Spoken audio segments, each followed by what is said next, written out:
오늘 아침 하나님께서 저희들에게 주시는 말씀입니다. 우리 구약 성경 우리 108면 출애굽기 17장 8절에서 16절까지의 말씀입니다.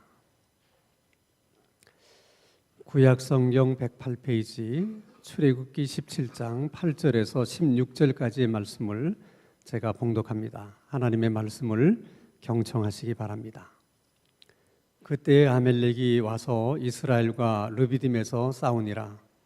모세가 여호수아에게 이르되 우리를 위하여 사람들을 택하여 나가서 아멜렉과 싸우라.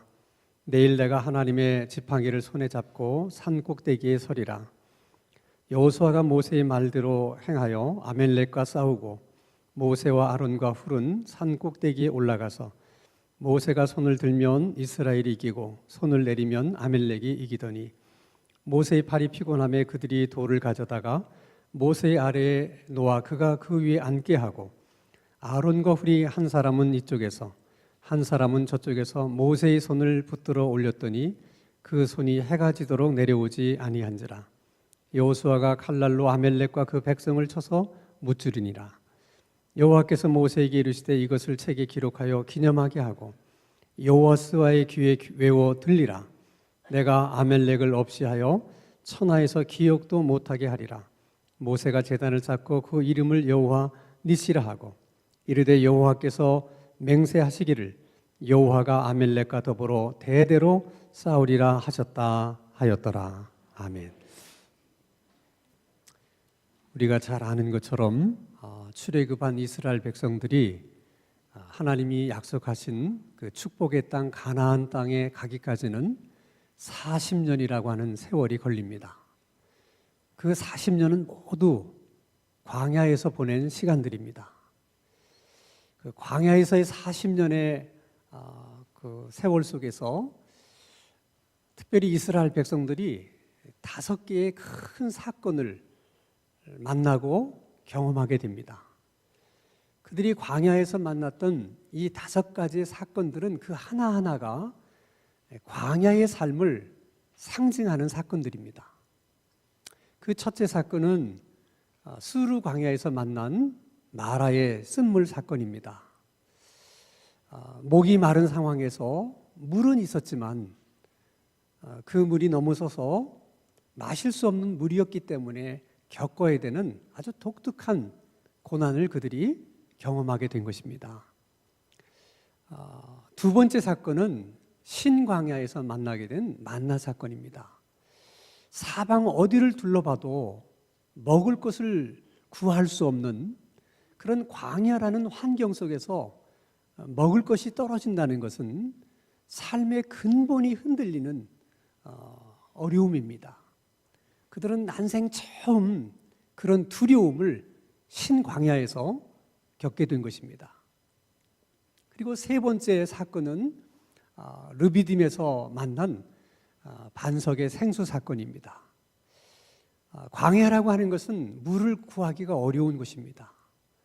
그런 곳에서 마실 물이 떨어졌다는 것은 마치 먹을 양식이 떨어진 것처럼 정말 삶의 기초가 흔들리는 또 다른 고통을 그들이 겪게 된 것입니다. 그리고 네 번째 사건이 오늘 본문에서의 아멜렉 사건입니다. 아멜렉이라는 부족이 이스라엘을 공격한 것입니다. 공격한 목적은 물론 이스라엘 백성들의 재산을 탈취할 목적도 있었지만은 그보다 더 중요한 이유는 가나안으로 가고 있는 이스라엘 백성들의 행진을 방해하기 위해서 공격을 한 것입니다. 그래서 하나님께서 아멜렉에 대해서 특별히 내가 아멜렉을 미워한다 그렇게 말씀하시는 것입니다. 자, 이스라엘 백성들은 애굽에 있을 때 벽돌이나 구우면서 그렇게 살았던 노예들이었기 때문에 한 번도 전쟁을 경험해 본 적도 없고 전쟁을 위해서 군사훈련을 받아본 적도 없습니다. 특별히 이렇게 적이 쳐들어오면 적과 대항해서 싸울 만한 변변한 무기도 그들에게는 없었습니다. 근데 갑작스럽게 적의 공격을 받았을 때 그들이 얼마나 두려워했겠는가 하는 것을 우리가 충분히 상상할 수 있는 일입니다. 특별히 이스라엘 백성들이 출애굽한 직후에 어느 길로 가나안으로 갈까? 그때 하나님께서 이스라엘 백성들에게 하신 말씀을 우리는 지금도 기억하고 있습니다. 출애굽기 13장 17절입니다. 같이 읽습니다. 시작. 바로가 백성을 보낸 후에 블레셋 사람의 땅의 길은 가까울지라도 하나님이 그들을 그 길로 인도하지 아니하셨으니 이는 하나님이 말씀하시기를 이 백성이 전쟁을 하게 되면 마음을 돌이켜 애굽으로 돌아갈까 하셨습니다. 하나님이 아셨습니다. 이스라엘 백성들이 전쟁에 대해서 얼마나 크게 두려워하고 있는지를.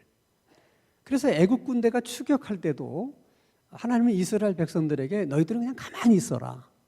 너희들은 가만히 있어서 하나님이 너희를 위해서 어떻게 싸우는지 그냥 옆에서 너희들은 지켜만 봐라. 그리고 하나님이 홀로 싸우셨어요. 그런데 아멜렉이 공격해 왔을 때는 하나님이 그렇게 말씀하지 않으십니다. 자, 우리 출애굽기 17장 9절의 말씀을 같이 읽습니다. 시작. 모세가 여호수아에게 이르되 우리를 위하여 사람들을 택하여 나가서 아멜렉과 싸우라. 내일 내가 하나님의 지팡이를 손에 잡고 산 꼭대기에 서리라. 아멜렉과 나가서 싸우라. 그렇게 하나님 말씀하세요. 자, 성경의 일반적인 가르침은 싸움보다는 평화를 추구하고 갈등보다는 화해나 화목을 선택해라. 늘 성경의 가르침은 그런 가르침이거든요. 그런데 우리가 인생을 살아가다 보면 오늘 본문의 이스라엘 백성들의 경우처럼 피할 수 없는 싸움도 있다는 거예요.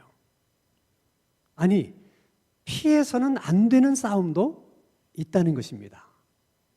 대부분 그 싸움은 사람과 관련된 싸움이에요. 그러니까 우리의 인생길에도 아멜렉과 같은 사람이 있는 거예요. 우리가 가는 길을 막아서고 방해하고 힘들게 하고 애먹이는 그런 사람이 있을 수 있다는 거예요. 중요한 것은 그럴 때 우리는 어떻게 해야 되는 걸까? 그것을 오늘 본문 말씀이 우리들에게 말씀하고 있는 것입니다. 모세가 여호수아에게 말합니다. 너는 싸울 만한 사람들을 데리고 나가서 싸워라. 나는 하나님의 지팡이를 손에 잡고 산 꼭대기 위로 올라가겠다. 여러분, 지금 모세가 여호수아에게 내리는 이 지시와 명령이 여러분들은 그냥 별 어려움 없이 이해가 되고 받아들일 수 있는 합리적인 지시나 명령이라는 생각이 드십니까? 여러분 한번 생각해 보세요. 싸울 만한 사람들을 데리고 나가서 싸워라. 그 싸울 만한 사람들의 기준이 도대체 뭐예요? 어떤 사람이 그런 사람입니까? 뭔가 기준을 말씀해 줘야 되는 거잖아요. 자, 예를 들면 여러분 아멜렉이 우리를 지금 공격해 왔습니다. 우리가 싸워야 되지 않겠습니까? 나가서 싸울 사람들은 다 모이세요. 그래서 여러분 많은 사람이 모이면 모일수록 더 좋은 겁니까? 꼭 그렇지 않아요. 사람이 지휘할 수 있는 정도의 가장 효과적인 사람의 수가 있잖아요.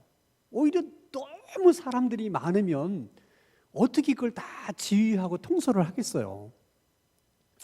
근데 모세는 그것에 대해서는 아무 말씀도 없이 그냥 싸울 만한 사람들을 데리고 나가서 싸워라. 아니 또 적과 싸우는 일인데 싸우기 전에 어떻게 싸워야 되는지 작전도 짜고 전술도 만들고 그래야 되잖아요. 이게 동네 싸움도 아니고 전쟁인데 그냥 무턱대고 나가서 싸우면 되는 겁니까? 자, 이스라엘 백성들을 공격했던 아멜렉은 어떻게 했는지 한번 보세요. 자, 8절입니다. 같이 읽겠습니다. 시작. 그때에 아멜렉이 와서 이스라엘과 르비딤에서 싸우니라. 이 그때라고 하는 것이 어떤 때입니까? 이스라엘 백성들이 마실 물이 다 떨어져서 막 고통스러워할 때, 그때 하나님께서 반석에서 물을 내서 다 그들을 마시게 할 수 있게 해주었잖아요. 그때를 가리키는 거예요. 이 말이 무슨 말이에요? 그러니까 아멜렉은 이스라엘을 공격하기 위해서 오랜 시간 엿보고 있었다는 거예요. 그러다 르비딤에서 이스라엘 백성들이 마실 물이 떨어져서 막 고통스러워하고 우왕좌왕할 때 이때라고 생각해서 공격을 했는데 하나님이 어떻게 반석에서 물을 내서 다 마시게 한 거예요. 그뿐만이 아니라 신명기 25장 우리 17절과 18절 말씀을 또 한번 읽어보겠습니다. 시작. 너희는 애굽에서 나오는 길에 아멜렉이 내게 행한 일을 기억하라. 곧 그들이 너를 길에서 만나 내가 피곤할 때에 내 뒤에 떨어진 약한 자들을 쳤고 하나님을 두려워하지 아니하였느니라. 자, 그들은 이스라엘 공격할 때도 무턱대고 공격하지 않고 어디를 공격해요? 후미를 공격하잖아요. 그러니까 약한 사람들, 이런 사람들이 늘 이렇게 행진을 하다 보면 뒤처지기 때문에 그쪽을 집중 공격했다는 거예요. 그러니까 이 아멜렉은 이스라엘을 공격하기 전에 치밀하게 정보를 사전에 입수해서 또 작전을 짜고 이렇게 해서 공격을 했다는 거예요. 그럼 그런 아멜렉을 상대하려면 이스라엘 쪽에서도 뭔가 전술을 짜고 작전을 짜고 그래야 되지 않습니까? 그런데 그냥 모세는 싸울 만한 사람들을 모아서 그냥 나가서 싸워라. 그냥 그렇게 여호수아에게 지시를 하는 거예요. 놀라운 것은 근데 여호수아가 그렇게 나가서 싸웠다는 거예요. 여호수아는 이길 자신이 있어서 나가 싸운 게 아니에요. 이 싸움은 승산이 있다. 그렇게 여겨서 싸우러 나간 게 아니에요. 그냥 모세가 나가서 싸워라. 그렇게 지시했고 명령했기 때문에 그냥 나간 거예요. 이런 것을 성경에서 믿음이라고 말하는 거예요. 그러니까 여호수아는 믿음의 사람이고 순종의 사람이에요. 왜 여호수아가 모세의 후계자가 됐는가? 그것은 운이 좋아서가 아니고 또 우연히 그렇게 된 것이 아니라 이런 믿음이 있었기 때문이에요. 근데 사실은 쉬운 일이 아니잖아요. 여호수아의 입장에서 생각해 보면 모세의 이 지시는 너무 한심한 거예요. 또 게다가 이스라엘 백성 전체를 통틀어서 전쟁에 대해서 뭔가 좀 지식이 있고 또 훈련을 받은 사람이 있다면 모세가 유일해요. 모세는 40년 동안 애굽의 왕궁에서 살면서 왕자 교육을 받았거든요. 왕자 교육의 핵심이 전술학이에요. 전쟁을 어떻게 잘 치르는가 이런 걸 공부를 시키는 거거든요. 그러면 이스라엘 백성을 통틀어서 전쟁에 대해서 뭔가를 좀 배우고 전쟁에 대해서 뭘 아는 사람은 모세가 유일해요. 그럼 어떻게 해야 됩니까? 누가 선봉에 서야 돼요? 당연히 모세죠. 그리고 모세가 앞장서서 여호수아 이하 모든 사람은 나를 따르라 이래야 되는데 모세는 뭐라고 얘기하냐면 너는 사람들을 데리고 나가서 싸워라. 자기는 어떻게 하겠다는 거예요? 에? 자기는 저 산꼭대기에 올라가겠대. 아니 누구는 전쟁터에 나가서 싸우라 그러면서 본인은 가장 안전한 산 위로 올라가겠다는 거예요. 그럼에도 불구하고 여호수아가 순종을 한 것이죠. 자, 중요한 것은 모세가 여호수아에게 말도 안 되는 그런 지시를 내렸을 때 여호수아가 어떤 생각을 했을까? 모세들 그걸 몰랐겠어요. 우리도 다 지금 이렇게 생각하고 있는데 모세도 능히 그 정도는 생각할 수 있었을 텐데도 불구하고 왜 그렇게 말도 안 되는 지시를 내렸을까? 그 이유를 알 수 있는 것이 11절의 말씀이에요. 자, 같이 한번 읽겠습니다. 시작. 모세가 손을 들면 이스라엘이 이기고 손을 내리면 아멜렉이 이기더니. 자, 여호수아가 싸울 만한 사람들을 데리고 나가서 싸웠는데 그 싸움에 영향을 미친 것은 우선 싸움 기술이 얼마나 탁월하냐, 아니면 전술이 얼마나 좋으냐, 아니면 이스라엘 백성들이 가지고 있는 무기가 얼마나 월등하냐, 그런 것에 영향을 받은 것이 아니라 그냥 모세가 손을 올리면 이스라엘이 이기고 손을 내리면 이스라엘이 패했다는 거예요. 그러니까 전쟁의 승패가 모세가 손을 올리느냐 내리느냐에 달려 있다는 거죠. 그러니까 여호수아의 입장에서는 그냥 사람들을 모아서 싸우러 나가기만 하면 되는 거예요. 왜냐하면 이기고 지는 게 누구에게 달렸으니까? 모세에게 달렸으니까. 그럼 우리가 궁금한 것은, 아니 그러면 모세가 팔을 올리고 내리는 것이 도대체 이게 어떤 의미가 있길래 뭐 올리면 이기고 내리면 지는 거냐? 응? 성경에 보면 사람이 두 손을 높이 들 때가 흔히 있는 일이 아니고 몇 번 있어요, 그런 일이. 특별히 하나님을 찬양할 때 이제 손을 올리는 경우가 있고요. 가장 많은 경우는 하나님께 기도할 때 손을 올리게 돼요. 자, 시편 28편 2절의 말씀을 같이 읽겠습니다. 시작. 내가 주의 지성소를 향하여 뭘 들고? 나의 손을 들고 주께 부르짖을 때에 나의 간구하는 소리를 들으소서. 자, 신약성경 디모데전서 2장 8절입니다. 시작. 그러므로 각처에서 남자들이 분노와 다툼이 없이 거룩한 손을 들어 기도하기를 원하노라. 아니, 기도라는 거 그냥 하면 되는 거지. 왜 굳이 손을 들고 기도하라고 할까? 나는 손을 들고 기도하는 것을 원한다. 그런 말씀은 하는 걸까? 이 손을 든다는 것이 도대체 어떤 의미가 있는 걸까? 이것은 인간이 하나님과 조금이라도 더 가까워지고 싶은, 하나님과 접촉하고 싶은 그런 인간의 어떤 간절한 마음의 표현이라고 생각할 수가 있어요. 그냥 기도할 수 있지만은 더 주님과 가까워지고 싶은 열망을 담고 기도할 때는 이렇게 손을 들고 기도하게 된다는 거예요. 마치 손끝 바로 거기에 하나님이 계신 것처럼 그 하나님하고 이렇게 접촉하고 싶은 그런 간절함이 사람으로 하여금 이렇게 손을 들게 만든다는 거예요. 근데 그게 왜 그렇게 중요하냐? 자, 예를 들어서 우리가 인생을 살다가 이런저런 어려운 일을 만날 때 하나님은 나와 함께 계시다. 하나님은 지금 내 곁에 계신다. 이 확신이 있고 그런 믿음이 있을 때는 사실 별로 두렵지가 않아요. 그렇게 염려되거나 걱정이 되지 않아요. 근데 항상 우리에게 문제가 되는 것은 지금 내게 엄청난 어려움이 있는데 도대체 하나님이 계신지 안 계신지, 또 하나님이 계시기는 한데 너무 멀리 계신 것처럼 느껴진다는 거예요.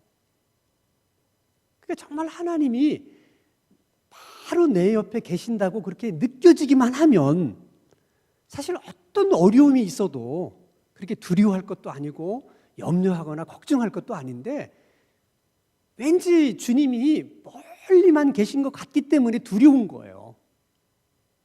우리에게 두려움은 사실은 문제 때문이라기보다는 하나님이 좀 멀리 계신 것 같은 그 거리감 때문에 그런 거예요. 그것은 물리적인 거리가 아니라 마음의 거리예요. 마음의 거리. 근데 이 하나님하고 우리 사이 이 간격을, 이 거리를 좁혀주는 게 뭐냐? 그게 기도예요. 그 기도를 통해서 하나님이 나와 함께 계신다. 바로 내 옆에 계신다. 아주 가까이 계신다는 것을 느끼게 되는 거죠. 자, 근데 문제는 기도가 이렇게 중요한 줄도 알고, 기도가 이게 필요한 것이라는 것도 알고, 또 기도하면 이렇게 잘 된다는 것도 알지만, 근데 기도가 마음대로 되지가 않는다는 거예요. 자, 모세를 보세요. 모세가 지금 정상에 있으니까 지금 밑에서 무슨 일이 일어나고 있는지 한눈에 다 보이는 거죠. 자, 모세가 손을 높이 드니까 누가 이겨요? 막 이스라엘이 이기는 게 보여요. 근데 손을 내리면 또 막 아멜렉이 이기는 게 보이는 거예요. 그러니까 자기가 손을 내리니까 이스라엘이 패하면서 막 이스라엘 백성들이 아멜렉 손에 의해서 죽임을 당하는 거예요. 그럼 그걸 보는 모세가 손을 내리고 싶겠어요? 내리고 싶지 않아요. 절대로 내리고 싶지 않은 거예요. 마음은 내리고 싶지 않은데 손이 내려오는 걸 어떻게 해요? 그래서 그걸 보고 있던 아론과 훌이 큰 돌을 가져다가 모세를 거기 앉게 하고 두 사람이 한쪽 팔씩 붙들고 계속해서 팔이 내려오지 않도록 해가 질 때까지 붙들고 있었다는 거죠. 그래서 그 전쟁에서 이기게 됐다는 거예요. 자, 그동안에는 어떤 문제가 있어도 항상 모세 혼자서 다 해결을 했어요. 마라의 쓴물에서도 그랬죠. 신광야에서도 그랬죠. 반석에서 물을 내는 것도 그랬어요. 근데 아멜렉과의 싸움에서는 모세 혼자서 그 문제를 풀지를 못해요. 그러니까 모세 같은 인물도 자기 혼자서는 풀 수 없는 문제가 있었다는 거예요. 그건 여러분 오늘 우리들도 마찬가지예요. 우리도 인생을 살아가다 보면 이스라엘 백성들이 만났던 것과 같은 수많은 문제들을 만나게 되는데 그 문제들 중에는 나 혼자의 힘으로서는 해결할 수 없는, 감당할 수 없는 문제가 있다는 거예요. 근데 대개 그 문제는 무슨 문제라고요? 사람의 문제예요. 사람 원수의 문제예요. 사람 왼수가 내 가는 길을 항시 방해하고 나를 힘들게 하고 나를 어렵게 만들고 그런 사람이 있다는 거예요. 그럴 때 어떻게 해야 되느냐? 하나님 말씀은 기도해야 되는데 특별히 그럴 때는 내가 너희들과 함께 기도할 기도의 동역자를 내가 예비해 두었으니까 그런 동역자를 찾아서 함께 기도하라는 거예요. 이것이 오늘 하나님이 우리에게 주고 싶은 메시지예요. 모세에게는 누가 그 일을 해준 거예요? 아론과 훌이 그 역할을 해줬어요. 여러분 잘 아는 것처럼 아론은 모세의 형이니까 그렇다 치더라도 훌이라는 사람은 아무도 모르는 사람이에요. 그러니까 지금까지 훌은 누구도 모르든 별로 중요하지 않는 사람이었는데 아멜렉과의 전투에서 갑자기 중요한 인물로 떠오른 거예요. 모세는 지금까지 문제가 있으면 다 본인 혼자서 해결을 했기 때문에 다른 사람의 중요성을 사실 모세는 한 번도 생각해 본 적이 없을 수 있어요. 왜냐하면 언제나 자기 혼자서 다 할 수 있었기 때문에. 근데 이 아멜렉과의 전투에서는 그렇지 않다는 것을 깨달은 거예요. 사람이 얼마나 소중한가. 그것도 평소에는 눈길 한 번 주지도 않았고 평소에는 별로 중요하다고 생각하지 않았던 훌과 같은 사람이 자기 인생에서 이렇게 중요한 역할을 할 수 있는 사람이라고는 모세도 예전에는 깨닫지를 못한 거예요. 그게 여러분 오늘 우리들도 마찬가지예요. 우리가 한 교회에서 같이 신앙생활 하면서도 옆에 이렇게 앉아서 같이 예배를 드리면서도 이 사람이 얼마나 중요한 사람인지 우리는 별로 느끼지 못하고 별로 뭐 대수롭지 않게 생각하고 이렇게 그냥 지날 때가 많잖아요. 그런데 우리가 막상 아멜렉과 같은 사람을 만나게 되면 정말 평소에는 정말 별 볼 일 없는 사람인 줄 알았는데 그 사람이 그 싸움에서 나에게 너무나 필요한 사람이었다는, 기도의 동력자였다는 사실을 깨닫게 되는 것이죠. 그래서 하나님은 이런 아멜렉과의 만남을 통해서 우리가 평소에 같이 이렇게 지내는 사람, 그 한 사람 한 사람이 얼마나 너의 인생에 있어서 소중한 사람인가를 깨닫게 해주시기를 원하는 거예요. 소중히 여기라는 거예요. 소중히 생각하라는 거예요. 이 전투가 끝났을 때 하나님이 모세에게 이런 말씀을 하세요. 16절의 말씀입니다. 같이 읽습니다. 시작. 이르되 여호와께서 맹세하시기를 여호와가 아멜렉과 더불어 대대로 싸우리라 하셨다. 하나님께서 아멜렉과 어떻게 하신대요? 대대로 싸운대요. 이 말씀 속에는 두 가지 의미가 있어요. 그러니까 아멜렉은 모세 시대에만 있었던 것이 아니라 오늘 우리들에게도 있다는 거죠. 그렇기 때문에 하나님이 대대로 싸우시는 거예요. 그때만 있었으면 대대로 싸울 일이 없잖아요. 이미 그때 다 끝난 싸움인데. 근데 우리들이 살아가는 인생의 여정에 계속해서 아멜렉과 같은 사람들이 있다는 거예요. 또 한 가지는 그 아멜렉과 같은 사람이 꼭 예수님을 믿지 않는 사람이라고만 생각해서는 안 돼요. 같이 교회를 다니는 교인들 가운데도 그런 사람이 있을 수 있다는 거예요. 여러분, 하나님의 교회가 가는 길을 이유 없이 막아서고 방해하고 힘들게 하면 그게 뭐 아멜렉인 거예요. 여러분, 주님의 교회이기 때문에 또 모든 사람들의 생각이 또 다 다르기 때문에 우리가 주님의 일을 하는 데 있어서 같이 토론도 하고 또 뭐 의견도 나누고 또 건전한 비판, 건강한 비판은 필요해요. 그러나 단지 자기 마음에 안 든다, 무슨 자기 이익에 좀 반한다, 그런 이유 때문에 계속 주님의 교회가 나가는 길에 발목 잡고 비틀고 힘들게 하고 어렵게 하면 그게 아멜렉이 되는 거예요. 근데 여러분, 대대로 싸우신다고 하는 그 말씀 속에는 그런 아멜렉도 대물림할 수 있다는 거예요. 그래서 하나님이 20년 전에는 그 아버지하고 싸우다가 20년 후에는 그 아들하고 또 싸우게 되고 또 40년쯤 지나서는 그 손주하고 또 싸우게 되고 이런 일이 있을 수 있다는 거예요. 그러니까 여러분, 우리가 살아가면서 가장 큰 불행과 비극은 하나님의 원수가 되는 거예요. 하나님과 싸우는 거예요. 그것처럼 불행한 일이 없어요.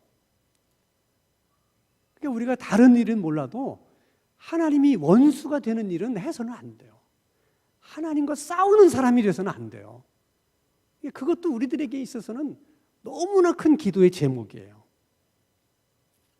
자, 우리가 인생을 살아가다가 사람 왼수를 만났을 때 그때는 반드시 하나님이 우리와 함께 기도할 기도의 동역자들을 예비해 두신다는 거예요. 그때는 뭘 하라는 거예요? 그 동역자를 찾으라는 거예요. 그러니까 함께 손을 잡고 기도하라는 거예요. 그래야지만 아멜렉을 깨트릴 수가 있다는 거예요. 그래서 2019년 한 해를 사는 동안에 하나님이 나를 위해서 예비하신 기도의 동역자가 누구일까? 어디에 있을까? 찾게 되는 은혜가 있게 되기를 바라고 2019년 한 해는 혼자만 기도하는 것이 아니라 기도의 동역자와 함께 기도할 수 있는 기도의 사람들이 다 되시기를 주님의 이름으로 축원합니다. 거룩하신 아버지 하나님, 우리의 인생길에 아멜렉과 같은 사람을 만났을 때 그 사람을 두려워하지 않을 수 있는 믿음을 주시고 그 사람을 미워하지 않을 수 있는 은혜도 주시옵소서. 함께 기도할 동역자를 찾게 하시고 기도의 손을 함께 잡고 사람 원수를 물리칠 수 있도록 은혜를 베풀어 주시옵소서. 예수님의 이름으로 기도하옵나이다. 아멘.